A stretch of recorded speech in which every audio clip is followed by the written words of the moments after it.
Hey, startup teams.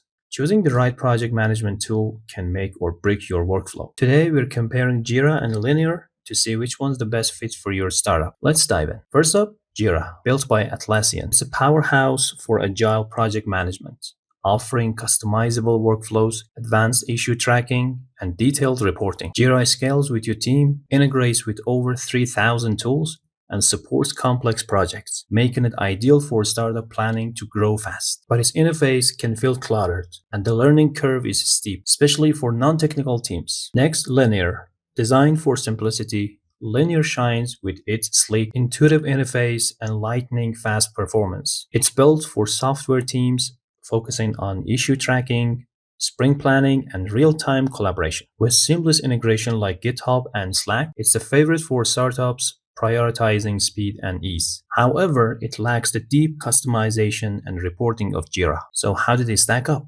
Let's break it down. Jira is your go-to if you're a scaling startup needing flexibility and robust features for complex projects. Linear wins for small, agile teams who value speed, simplicity, and a clean interface. The verdict? Choose Linear for fast-moving startups with straightforward needs. Pick Jira if you're tracking big, intricate projects and need scalability. Either way, both tools can supercharge your startup's productivity. What's your pick? Drop it in the comments, and let's keep the startup hustle going. Like and subscribe for more videos.